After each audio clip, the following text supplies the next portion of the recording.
Сәлем достар, бүгін біз сіздермен тары чизкейк пісіретін боламыз. Ең алдымен біз бірінші тарымызды ыстық сүтке салып, араластырып, біраз уақытқа қалдырып қоямыз. Қыздар, менің даусыма мән бермеңіздер, мен кішкене тұмауратып қалғанмын, сондықтан да даусыма мән бермей толықтай видеоны көріп шығыңыздар.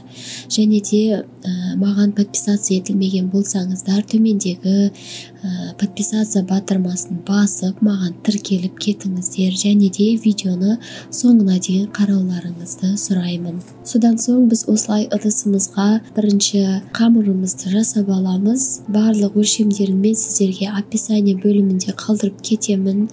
Осылай қамырымыздың үстіне қопсытқышты қосып, жақсылап біркелкі болғанға дейін араластырып аламыз.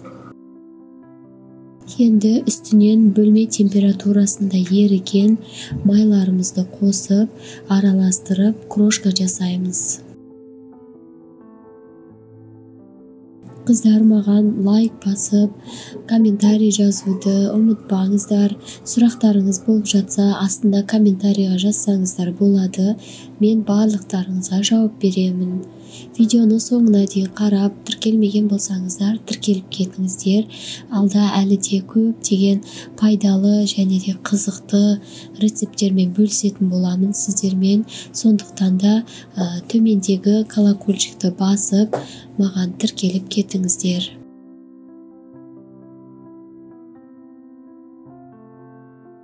Мінекей, біз осылай крошка жасап алдық. Енді қазір осы дайын болып тұрған крошкамыздың үстінен бір жұмыртқамызды саламыз. Мен жұмыртқаны салғанда бірдестен қамырдың үстіне салмаймын. Алдын ала жеке ыдысқа осылайынан жұмыртқамды жарып, үстінен қантымды қосып, жақсылап араластырып аламын, біркелкі масса шыққанға дейін. Содан соң бірақ тестаның үстіне салып, қамырымды илеп аламын.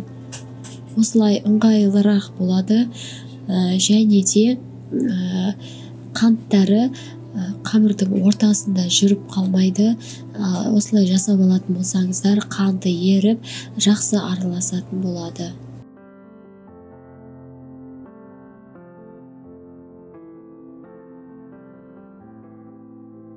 Енді барлығын жақсылап араластырып, біздің жұп-жұмсақ қамырымызды илейміз.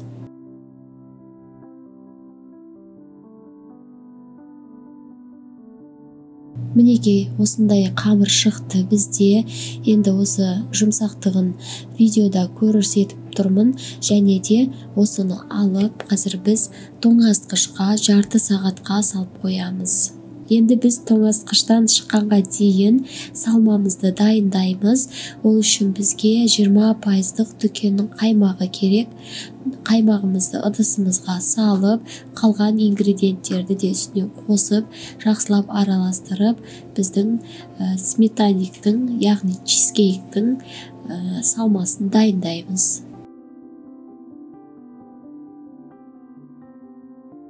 Мінекей, біз енді осы қаймағымыздың үстінен жұмыртқамызды жарып қосамыз.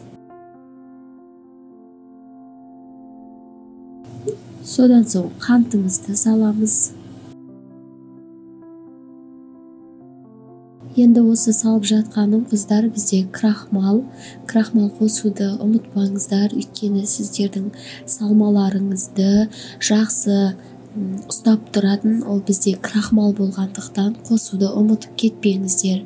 Енді осы барлық массаны жақсылап араластырамыз. Ванилин қоссаңыздар, иісі керемет болады. Өздеріңіздің ыңғайларыңызға көріңіздер, қыздар.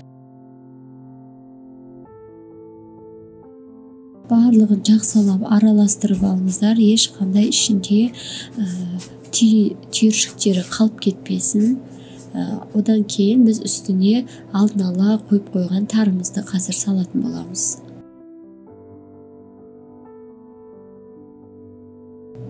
Мінекей, біздің тарымыз жібіп дайын тұр. Тарымыз 2 есе болып ұлғайды. Енді осы тарымызды қосып, тағы да жақсылап араластырып аламыз. Тарылар ортасында қалып кетпесін, қыздар. Жақсылап араластырып алыңыздар. Мінекей қыздар, бізде осылай шықты. Және де біз алдын ала тоңазытқышқа салып қойған қамырымызды алып, енді қазір осы формамызға саламыз. Форманың диаметрі менде 26 сантиметр, және де осылай жан жағына сары майды жағып шығамын. Жаңағы біздің сметанегіміз жабысып қалмайтындай етіп, және де алдын ала пергамент қағазын төсеп аламын осылай. Қолымыздың көмегімен барлығын жан жағына бортиктарын жасап, біз сметанегіміздің основасын жасап аламыз қазір.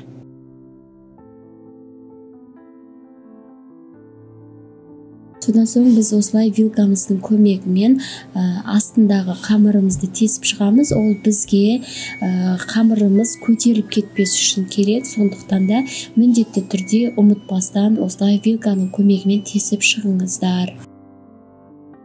Міне біздің сметанегіміз шықты, қыздар. Менде жұмыртқа сап-сары болғандықтан шеті кішкене осылай қызарып пісті.